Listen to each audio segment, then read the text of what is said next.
my channel. My name is Renee. If you're new, today's video is going to be brutally honest YouTube tips. I have 12 tips here that I wish I knew before starting a YouTube channel. Before we dive into this video, I am gonna just give a little disclaimer. I'm gonna be brutally honest. I'm not gonna like sugarcoat anything. I really didn't like watching videos like that, and it just, a lot of the videos on YouTube are very bright and happy and tell you all the good things, but they're not necessarily honest or even open about things that you need if you're going to succeed on YouTube, and I am brutally honest. So don't feel discouraged, and if you do, I'm sorry, but maybe it's not right for you. I also did a Q&A on my Instagram, so you guys asked some common questions, which I'll go over at the end. I'm gonna dive right into it. Real quick, if you guys are new here and not familiar with my channel, my name is Renee. I started my YouTube channel in 2015. I looked back and my first ever video I posted on August 28th, 2016. It was an apartment tour. It's not live on my channel anymore. A lot of my previous videos are not live just because they're just not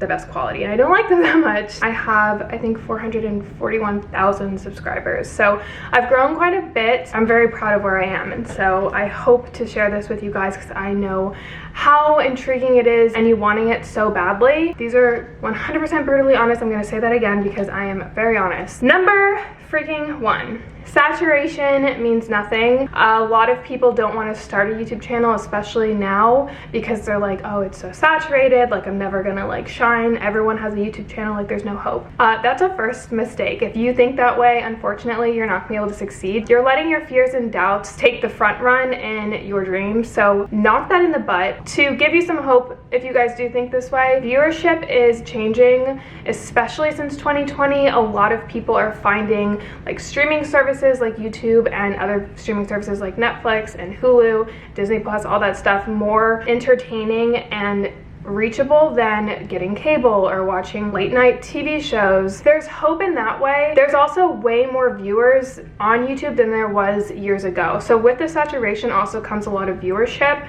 A lot of people watch YouTube. YouTube is like where it's at right now. You have more opportunity to reach a wider range of audience. So you can always look at it that way. And in terms of the 2020 change, not only is viewership changing, but advertisements as well are changing. Your potential as an artist, a singer-songwriter, as a content creator, as a model was not as accessible as it is right now. You can literally make an Instagram, you can make a YouTube, you can make a SoundCloud. You don't need anything to really start except for yourself and like what you have. You don't need anyone, whereas back in the day you just needed something bigger or else you wouldn't really be seen. So potential has grown phenomenally. And then in terms of advertisement, if you're looking to make like actual money, a lot of YouTubers weren't making as much money as they're making now because back in the day advertisers went to like top celebrities. They were commercials on cable TV, but now advertisers are looking to be more relatable. There's a lot more potential than there was years ago. So if you're thinking in terms of like saturation, you're already kind of looking at the downside of things. So I suggest you switch your mindset around. I was actually listening to a podcast this morning. The girl said, you won't be given step 2 if you don't do step 1. If you're creating limits for yourself already, I don't really think there's potential to begin with. Think about this. 100 people want to start a YouTube channel, correct? Half the people are willing to put in the time and effort it takes to actually start it. So there you got rid of half. And then a quarter of those people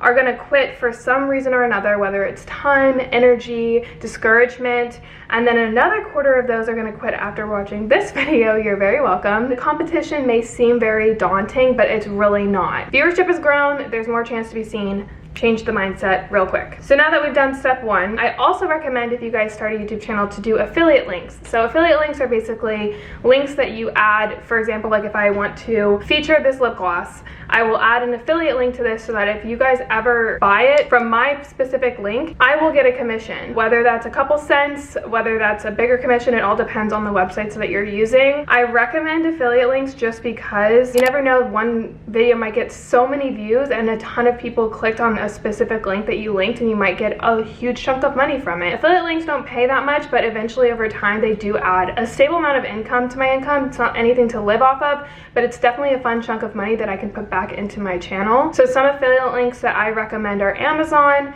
There's a website called Magic Links, which basically links a ton of different like beauty lifestyle brands. For example, I did a video on Q Kids and they had a referral program and I used to teach there. So I was like, I'm just gonna add the link to my videos and And when people started watching me teaching online, they started teaching online, but they started from my affiliate link, and I would get like $100 per referral. I don't recommend applying for a ton of affiliate programs. I really recommend just kind of applying to the ones that are more of a broad range. Like, it's not like you only have to link their products. You can link a ton of stuff on Amazon. You can link a ton of stuff on Magic Links.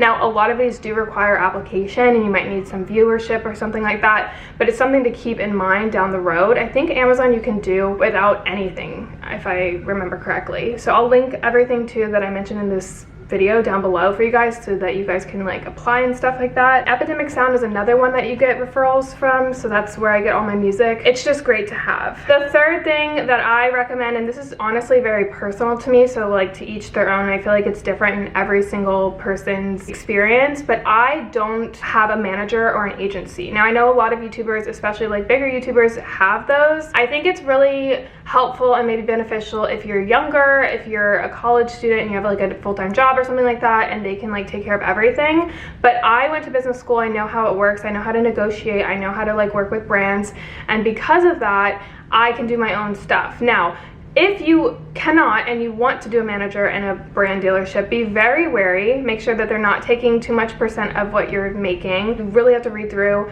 Something that I did when I modeled was I had like a 5-year agency sign me, and I couldn't do anything for anyone else or make any sort of money with anyone else for 5 years. So they had me locked in, and that's what a lot of agencies do, and they take a huge chunk of your money. They take like a percentage for every sponsorship, for every view. Like, just be very wary, especially if you're starting to grow. Like, you're gonna get a ton of them offered to you. I like make all the money myself without the manager and without any agency or anything like that. Now, I do know people who have agents and stuff and it works for them, but for me personally, I can just do it on my own.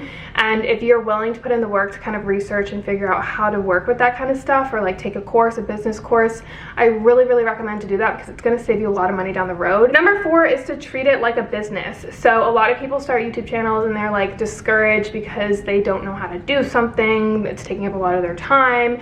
But at first, like, you really have to treat it like a business. If you're not taking care of it, finding ways to improve, finding ways to like be creative with it, like, you're never gonna grow. Like, you can't just open a restaurant and put a menu out and make food. Like, you have to be constantly growing, maybe hiring certain people. Like, you just really have to treat it like a business. It's gonna be a hobby obviously at first, but I just really recommend to have that business aspect in the back of your mind and treat it as if it's your business already, because once you do that, you're gonna put more effort and you're gonna watch it grow quicker. And you have to be willing to do the work without getting paid. That's a big thing that a lot of people see. Like, these YouTubers make a ton of money and have all these brand deals and stuff, and at first it's going to be so discouraging when you watch your stuff and you realize how much work it is, and you're going to be like, oh my god. At first, businesses don't make money. A lot of the times they take your money, and then longer down the road, that's when you start breaking even.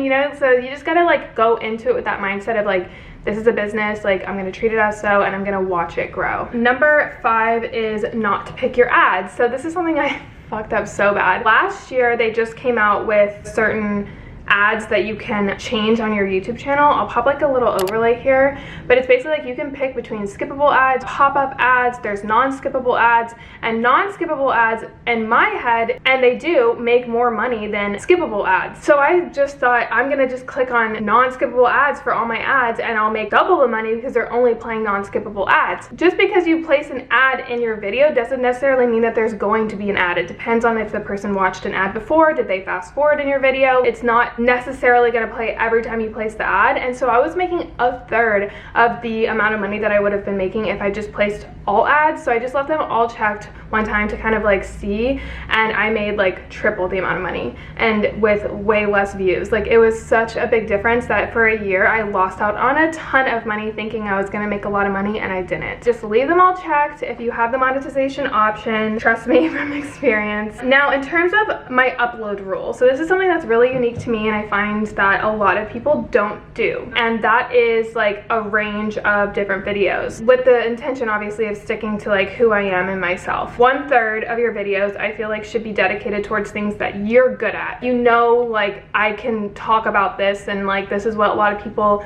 ask my opinion on, something in mind that you know is gonna be like your thing, 1/3 of your videos should do that. And that's gonna give you those like loyal subscribers because they know that they're taking some sort of gain from you and they're gonna stick with you because you know what you're doing. For example, if you followed my journey, law of attraction videos for me were something that I know my viewers liked. I know I was good at talking about, and it was like something that I was passionate about. I made Manifestation Wednesday videos, so every single Wednesday I posted a law of attraction video, so my loyal subscribers and what I was talking about and what I was good at and what I was giving to the viewer, they knew that they were coming for every single Wednesday, so they subscribed and they were loyal. And when they are loyal, they want to know more about you, and then they'll probably click on other videos that you make that aren't about said topic. And then another third of what you do should be like your creativity, things that you probably don't think are going to get a lot of views but you really want to do. You want to branch out. You're not looking towards a view, you're just like, this would be really fun. Like if you want to talk about, I don't know, like your religion or your beauty ideas, but you don't have that beauty skill, knowledge, or like viewership, don't have any expectations because most of them will not get views, but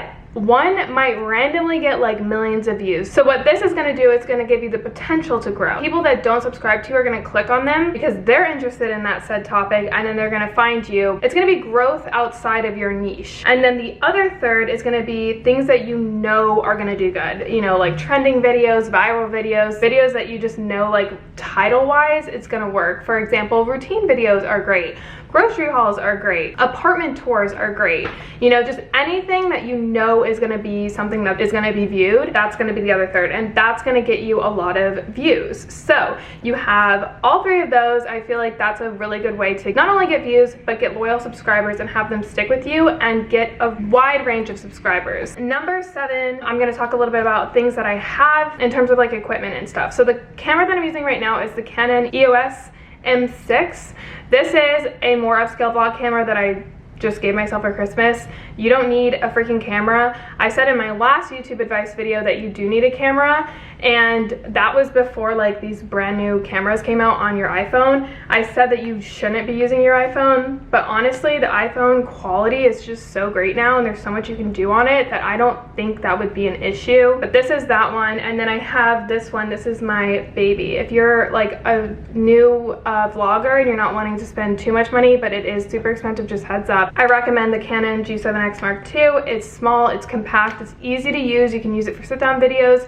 I use this for everything for pretty much 2 years up before this new vlog camera that I got during Vlogmas. So it's just great. But again, you don't need a camera. Another thing, you don't need a light. Unless you're like some beauty guru and you just are doing up close personal videos, you don't need that ring light. A lot of people are like, they need the ring light. No, you don't need the ring light. I use natural light. That's the best lighting for me. I do change my light bulbs too in my apartment to more bright lights, and I think they're called white lights rather than like the yellow earthy tones, because that just gives a better view, especially when you don't have that natural light. I used to live in Florida and I only had like one set of wall of 2 windows and it worked fine for me. You can't beat natural light. Something else that I have, Final Cut Pro, is the editing software. I think it's like $300, and the only reason I paid for it was to move my text around. There's other things that you can do like more in depth, I'm sure, more than iMovie, but beginners, iMovie is fine. I don't know exactly what the PC version is, but you don't need anything crazy. For Pixel Film Studios, you can find transitions there, you can find pop-ups there that you download and it will go to your Final Cut Pro. So in order to use Pixel Film Studios, you do need Final Cut Pro. For example, like my snow for Vlogmas, any sort of like color grading, you can get the LUT loader from Pixel Film Studios, which is free. If you don't find editing fun or it's a lot for you to even learn the simplicity of it, I wouldn't recommend even just going down that route yet. Just focus on like your videos at first, and then when you're ready to kind of upgrade that editing, Final Cut Pro and then Pixel Film Studios. Epidemic Sound is the music that I use. Copyright is such an annoying hassle. Don't even get involved with it. Don't search for the non-copyrighted songs, because if you put those in there and then somehow your video goes viral and they find out that you use their non-copyrighted song, they're gonna copyright it and then copyright your video. It's a mess. I think there's like a $15 subscription fee. It's just worth it knowing that you have that safety net of never being copyrighted, and copyright is just so annoying. Like they can literally take all your money. It's just, ugh. I don't like it. Epidemic Sound for music, hands down. And if you do that, add yourself to the referral program, and in your description box, always add link to my music, and then you put the little dot in the link and people click on it, and then they sign up for Epidemic Sound, and then you just made a little bit of cash. And then I have a computer and laptop. I use Mac. I think that is necessary. Don't use this as like an excuse, because if you can use your iPhone, freaking do it. To me, that's a little bit tedious just because I already had a laptop, but if I didn't have a laptop, I would find a way to make make my phone work. PicMonkey is how I do my thumbnails. They're great. I think there's another subscription fee for them, only if you use certain text. I don't know exactly how it works, but there's a free version too. That's how I do my thumbnails. And then Tezza is an app that I use for, again, thumbnails, but also just like Instagram pictures. It's an app that you can put your pictures on, and they have tons of different presets. I think it's $3.99 a month. I think she has like 6 free ones. They're just great. It just makes editing your pictures, whether it's for your thumbnails or your Instagram, 100 times easier. Those are the things that I have, but again, not necessary. Number 8 is to be the researcher. You cannot expect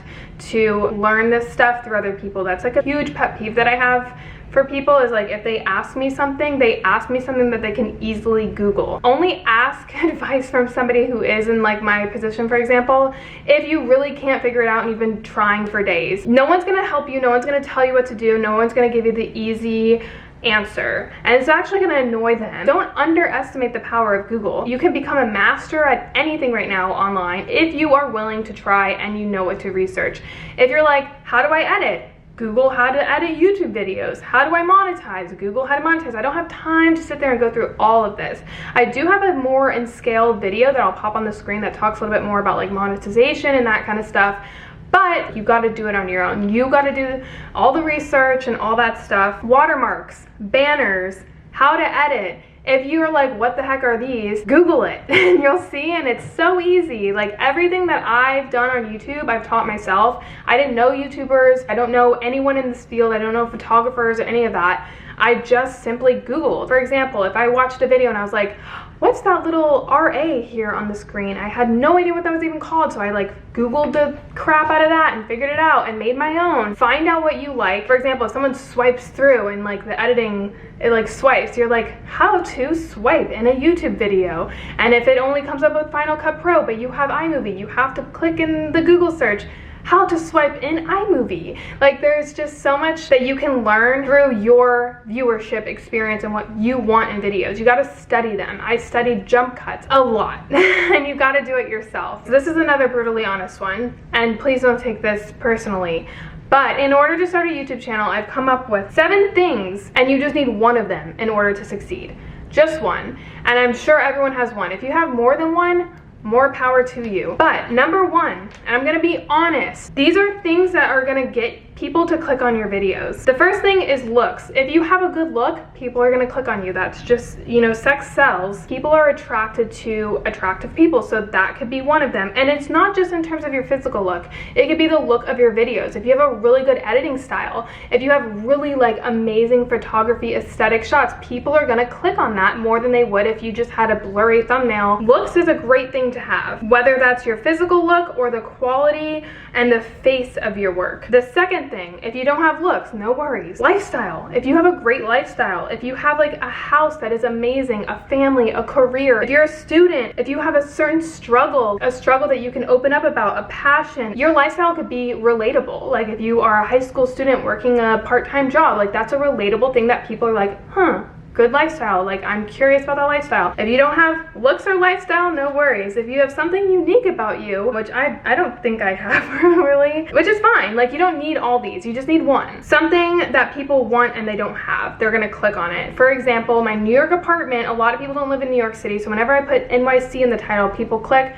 because they're just interested in New York City living. Now, I didn't always have that. I lived in Florida for my first few years, and then I grew my channel, and then I moved here. If you're rich, like if you have a ton of money, if you have a lot of freaking kids, if you're a teen mom, if you, please don't freaking have a baby as a teenager, I'm just saying, like anything unique that people click on. If you're getting married and you're going through like the marriage process, or if you're studying for a career, like if you're studying to be a lawyer, if you got into freaking Harvard, like those stuff are clickable and they're unique. If you have one arm, like anything unique about you, people are gonna click on. And again, You don't need all these. The next thing is any sort of personality. If you have a unique personality, if you're funny, like for example, Emma Chamberlain, David Dobrik has a really good personality, like all his friends that he's around, he uses their personalities. Like those are some examples. If you have skill or mastery, for example, if you're really good at editing, if you're really good at thumbnails, if you're really good at photography or videography, like some sort of skill in terms of your YouTube channel, people are gonna click on that. Casey Neistat, I think that's his name, is a good example of that. Any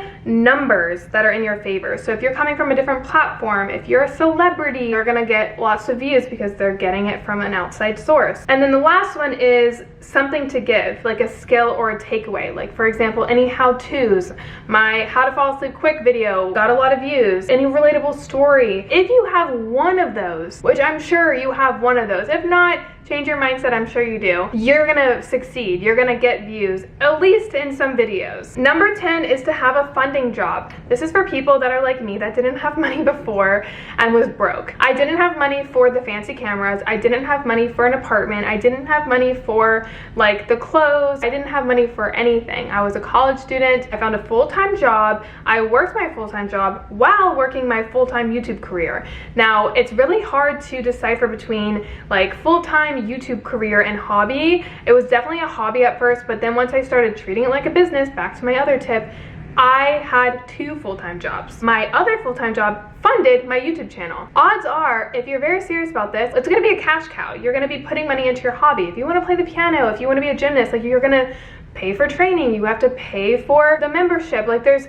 money that's involved in starting up a business, and that's the same for YouTube. It's not necessary. But if you want it to become a business, you got to treat it like it. And for me, I needed something to fund my business, so I got a full-time job and I used that money to fund my YouTube channel. And eventually, this was my full-time job, this was my YouTube channel. They were like this. And then after 2 to 3 years, it like kind of broke even. I quit this job, which I don't recommend, but I had to get another job. And then this one started going like this. And then eventually at the beginning of 2019, I was like, I can do full-time YouTube and live fine. And then I did. You have to be okay with 2 full-time jobs if you don't have the means for it. So at first it's gonna take money, then you're gonna break even, and then you're gonna make a little bit, and it's gonna be better if you keep treating it like a business. Number 11 is a good thumbnail. That's what's gonna get people to click. If you don't have a good thumbnail, you're not even gonna get the option to get people to view or subscribe. I'll leave some videos down below of like videos that I recommend in terms of like how to make a thumbnail. Make it pop, make it different. Have one of those things that I just gave for number 9. Looks, lifestyle, something unique, personality, any sort of skill, any numbers or something to give. Add that to your title, add it to your thumbnail. For example, if you have a lot of followers on Instagram and you want to start a YouTube channel, that's numbers in your favor. So you're gonna say blah, blah, blah, blah, put your name in it. Like your name is the selling point. If you have looks, use a thumbnail and show your looks off. If you have something unique, put it in the title, put it in the thumbnail. Like that's what's gonna get people to click. So I recommend going back to number 9 and adding any sort of these to your thumbnail and title, make them pop. Google SEO, that's a search engine optimization. If you don't know what it is, Google it. Those are gonna be great for your title, for your description box, and just focus on that. That's gonna get people to click. And then when they click, make sure that you're giving them some sort of value, make sure that you're giving them entertainment, coziness, vibes, goodness, like make them feel good while they leave. That way they subscribe and they click onto your channel. Number 12 is that there's more than just views. It's so much more than views. Like someone can make a video, get a ton of views, and then no one subscribes, or you're not getting more subscribers. For example, like I could do a ton of vlogs my whole life, but that's not gonna get me new subscribers. That's gonna keep my subscribers. I get a lot of views from them, but I'm not gonna only do that because that's not really giving any sort of like opportunity for more subscribers or more growth for me. It's not keeping up with my creativity. So there's just more to YouTube than views. I think a lot of people think of YouTube as views and money kind of thing, but it's so much more. I recommend on not even thinking about that at first, because that's what's gonna like decipher between people who are doing it for like an actual reason and have passion towards it and keep it going versus people who are gonna do it, get a quick little gratification and then quit. I love interacting with you guys. I love like motivating, inspiring you guys. I love giving you guys entertainment. I love like loyal subscribers, which means basically they subscribe to you and watch all of your videos, not just ones that they're interested in. You're never gonna get that if you're only focusing on views. I have a Q&A for you guys. I asked you guys on Instagram and I just wrote down a few that I kept getting over and over. A lot of you guys were asking me how to get over the awkwardness of talking to a camera and like judgment from friends and family. And I'm gonna tell you guys my my personal story with this. So basically, I was so excited. I had enough money to get a DSLR. I got my own apartment. Like, I funded my idea of what I thought I needed before I did my YouTube channel, which was isolation and an apartment and a camera. And once I had those, I was like, I'm gonna start. I was so excited when I obtained those goals. I got my camera set down and I was awkward. And I still made Noah, my best friend, the only person I'm closest to, leave and sit on the patio because I was so uncomfortable.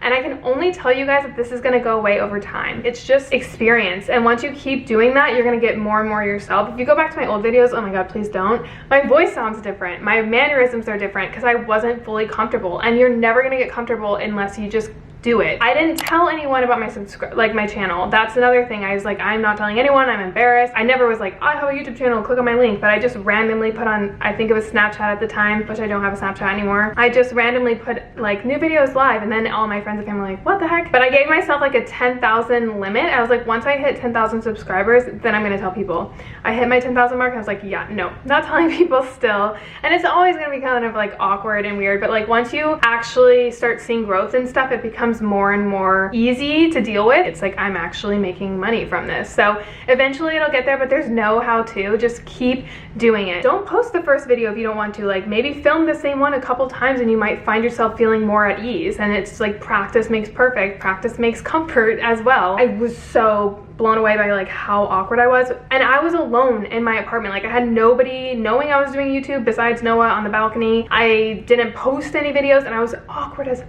So my first video that I ever did was my apartment tour, and I didn't put any voice. Like, it was just like, because I was like, my voice sounds so weird. I noticed that I have a lisp. Like, I never knew that before. Like, you're gonna notice and nitpick at yourself, but just trust me, just keep doing it and you'll get more and more comfortable. Now I'm kind of in a weird thing right now because I have an editor editing my videos, so I'm kind of getting that like awkward thing again because I'm like, now I can't edit my like awkwardness. My editor is gonna see that. So even today, still after all these years, I still feel that sort of like uncomfortability. But again, the more and more you do it, the more comfortable you're gonna get with it. How to decide on content. If you're deciding on content, you're already not gonna make it, I'm sorry, but you can't do what other people want you to do. What are you gonna give? Like, it's gonna be unique to you. For example, if you start singing a song and you're only doing what Lady Gaga, Billie Eilish, and everyone else is doing, they've already done it. It's already been done before. What are you gonna do that's gonna bring some sort of uniqueness? What is your passion? You're gonna know what you wanna film. If you watch people and you're interested in vlogs, do vlogs. If you're interested in beauty, do beauty. But again, keep that 1/3 rule, keep the creativity aspect, keep the ones that you know people are gonna watch, and keep the ones that people go to you for. And I'm gonna be brutally honest, if you guys are into vlogs, that's gonna be your creative aspect at first, because no one's gonna watch you if they don't know you. Everyone does them, and there's nobody that's gonna watch your vlog if they don't even know who you are. Do everything. I always say it's like a diary of my life. I do a little bit of everything. I do what I want, I do what you guys want, and then I do what YouTube I know is gonna want. Even today, I don't feel like I have a niche. I really try to like go outside of my comfort zone of YouTube, and I just think doing a whole bunch of stuff, whatever comes to mind. If you hear an option in your head, do it. If you have a creative spark to do it, do it. If you have something that someone asked you to do it. If you have something that was good at first and it got a lot of views, do another one with that. The thing is that you have to do a little bit of everything, even as you grow. I don't recommend to just stay one route. Like, keep that route, but also branch out while this one is going, if that makes sense. And if you're looking to be famous, if you're looking to get views, if you're looking to make money, if you're looking to be trending and make videos that are viral, you're doing it wrong. A lot of you guys were asking me about growth. Like I said, it requires first a click. So the thumbnail, the title, the description box. People are gonna subscribe to you when they get something from you. And that could be entertainment, that could be advice, that could be aesthetics and like a lifestyle or like an escape. They're gonna subscribe. So make sure that you're not only getting them to click, but you're giving them something as well. And a lot of you guys asked me when you should post. Again, I have a rule for that. I think if you're starting, post as much as you can. The more videos that you get out there, the more opportunity that you have for people to watch your videos. If you can post one a week, post one a week. Keep posting. If you post 2 in a day, post 2 in a day. Once you start getting a subscriber base, I would say around like 10 to 30,000, then I recommend to do a video schedule so that your subscribers know when to log on and click on you. But again, if you don't have any subscribers, no one's gonna know you, so like, why are they going on Mondays? Like, why do they care? If you can post Tuesday, or if you can post Saturday and Sunday as well and get views, do it. Post as much as you can, and then once you get there, then I suggest doing a video schedule, because if you do too much, people will get bored of you. But for the beginning part, quantity, once you get bigger and you actually have like a subscriber base, I would focus more on quality. When you're new and you are focusing on quantity, the more that you do YouTube videos and the more you edit, the more comfortable you're gonna get in front of the camera, the more you're gonna learn how to edit, the more easy it's gonna become, and then you can learn more at a faster rate. How to edit, Google it. If you're at this point of the video and you're taking notes or whatever, you're there, like you're studying, you're doing the thing. Google next how to edit. How long did it take me to go full time? Everyone's different, obviously, depending on number 9, like if you have the looks, the lifestyle, the numbers, the personality, whatever, what you're starting with, what content you have, everyone's different. So for me personally, it took me 2 to 3 years to do YouTube full time. Like I said, I did mine in 2016, that was my first video. And then I took it like actually seriously in 2017. And then 2018, I was able to get a part-time job and have my YouTube channel. And then after that, 2019 in January, I remember that's when I was like, oh my God, I can actually do this full time. And I had part-time jobs all throughout 2018. That's it. I hope you guys enjoyed. I know this video was super long. If you made it to the end, I feel like you got it. Do you guys think it's worth it now? Like, you decide, is it worth it to start a channel? Do you still want to do it? If this video got you hyper and excited, you've got it. If it got you discouraged, switch your mindset and try. But I feel like the hype and the excitement was what I got when I watched videos like this in the beginning. The podcast I was just listening to it, she also said, you can do hard things. And I really believe that for everyone, that you can do all these hard things if you are discouraged. Now you're gonna learn how to grow, and it's just gonna be an exciting journey. Good luck to everyone starting, who has already started. I wholeheartedly believe in you. I believed in myself and I did it. So there's no doubt in my mind that you could do it. And I hope you guys got something from this video. If you did, subscribe. I love you guys so much. And I'll see you guys all in a future video. Bye guys.